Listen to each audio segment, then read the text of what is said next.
Yo, what up everybody, it's me, Fitness65. I'm bringing you a new video. Now, I wasn't going to make a video today, but someone sent me a thing in my email about the releases of the WWE, and then I checked it out, and I was pretty shocked of some of the people that I saw that was released. Well, 3 people out of that list that I was shocked to see released, and the list of these people that got released from the WWE were Shelton Benjamin, Slam Master Jay, Katie Lee Burchil, Mickie James, Jimmy Wang Yang, and Kung Fu Funaki.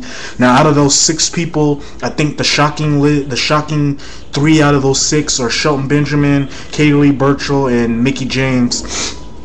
Now, we all know it was bound that Kung Fu Funaki was going to be released, because he kind of skipped through all those releases of other people who were getting released, and he kept staying. So you knew eventually the WWE was going to release him.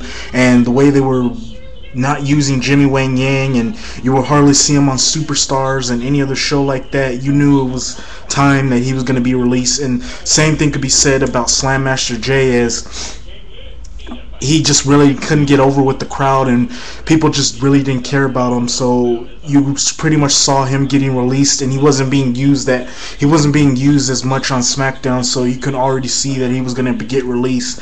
But with Shelton Benjamin, and let me start talking about him, that was a pretty big shock, because we all know how gifted an athlete Shelton Benjamin is, and the guy can go out there and bust his ass and put on real good matches with just about anybody.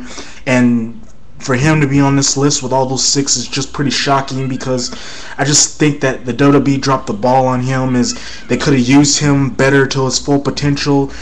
He could have been in the main event scene or something like that, and instead they hardly used him, or they had him jobbing, or they just weren't using him at all. And I think Charlie Haas said it best, that Shelton Benjamin should have left the WWE along with him, because Charlie Haas said in a recent interview, well, when Charlie Haas got released, he said a couple days after his release that Shelton Benjamin wasn't really being used to his full potential, and he wasn't being used the way he should have been used, and they weren't going to do much with him. So he said that Shelton Benjamin should have left along with him. And I think I have to agree with what Charlie Haas had to say in that interview, because WWE just totally misused him, totally misused Shelton Benjamin. They dropped the ball on him. When they pushed him in 2004, they should have went along with that push, and it could have led to something big, but instead they had Triple H squash him, and then of course they had him be in that Mama gimmick with him and Mama Benjamin, and then that losing streak, and they just mishandled his push real bad, and they just mishandled him really bad. And I was one of the few people on here, along with other people, that just said that the WWE is dropping the ball on Shelton Benjamin, and they need to do something with him, because he's just too much of a good talent. And I was afraid that they were going to release him, and what do you know, they ended up releasing him today. So I'm shocked that Shelton Benjamin got released.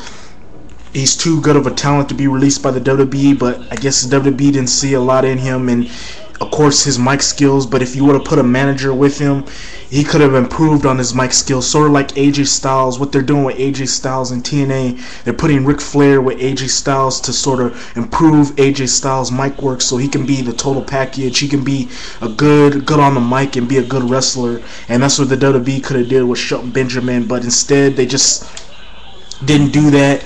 They just misused him, and they just hardly used him at all, and now they just released him out of the blue. But hopefully Shelton Benjamin ends up finding work in the indies, works ROH, because I'm pretty sure his style can work with ROH, and I'll be happy to see him in ROH, because I think it'll be a good fit for him, and he can use his full potential in ROH or any other indie promotion. But I would love to see for him to go to ROH, because I think that's every wrestling fan's dream, to see him in ROH, and I think me, like many, would love to see him there.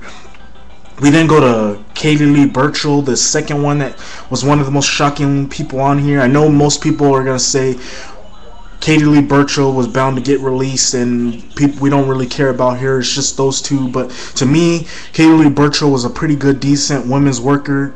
But the problem with how she was being used is she wasn't being used like how her potential was of being a good female wrestler. She was just used mainly as a joke and mainly as eye candy, and the WWE just didn't use her the way she should have been used. And that's sort of what they're doing with Gail Kim as well, and other women on Raw. And some of the other ones who can wrestle on SmackDown, well, except for Beth Phoenix, they're using her pretty good, but the other ones who actually can wrestle, they're not really using them real well. And I think Kaylee Burchil was one of those women that should have been used to her full potential and used better than what she had been used, instead of the way they were using her by jobbing her out and having her wear skimpy outfits and being a part of stupid angles. They could have had her be women's champion or be like how Beth Phoenix is, but instead they just didn't use her at all. And I guess, and then not using her at all, they just released her because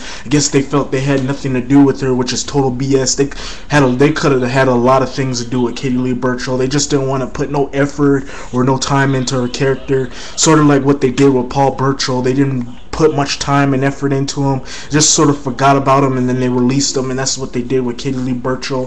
And it's a shock because, like I said, they totally missed the boat on Katie Lee Burchil, and they totally misused her. She could have been used better than what she had been used, but again, WWE is just looking for eye candy, and they don't really care about their women's division. And that's why many of us who watch WWE, just when we watch a women's title match or a women's match, we go take a piss break, because the way the WWE uses these divas, if they don't care about the divas, then why should we? And like I said, they just totally misused Katie Lee Burchil. She should have been used better than what she had been used. And then Mickie James is a pretty big shock, but at the same time, I already kind of saw her getting released, because there were reports going on that there were like 2 strikes against her, and then the 3rd strike, which was her release, was her showing up late. She kept showing up late, and the WWE kept warning her and kept giving her strikes, and she kept doing it and doing it. She kept doing it again.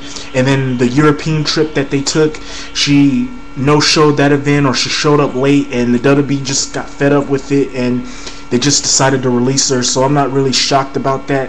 It appears that, to me, Mickie James sort of didn't really care that much about the WWE. She mostly focused more on her country music album and promoting that, and she just didn't really have the passion in the wrestling business, and it kind of showed a little bit in some of her matches. So really, I'm kind of shocked about her being released, but at the same time, you should have already expected it, the way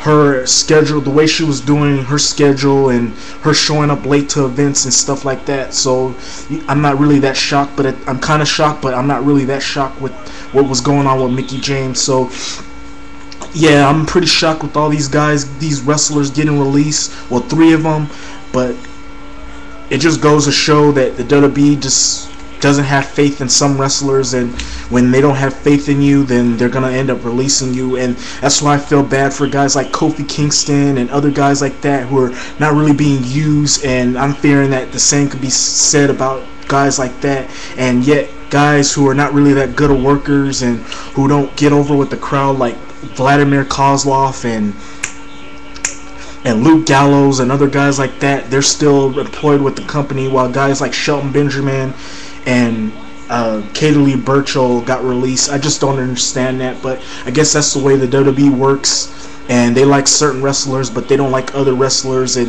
they keep them around, and then they supposedly don't have nothing to do with them, and then they release them. It's just a shame, but hopefully 3 of these wrestlers that are the biggest of these 6 releases find work somewhere, or they have something good going for them outside. Mainly Shelton Benjamin, because like I said, this guy has a lot of potential, and it could have been utilized in the WWE, but it never was. But hopefully he finds work in the indie scene like ROH, or maybe go to TNA, because from what I heard, Charlie Haas is probably on his way to TNA. They can probably reform Team Angle with those 3 guys, and possibly Katie Lee Burchil can head to ROH or TNA or something like that.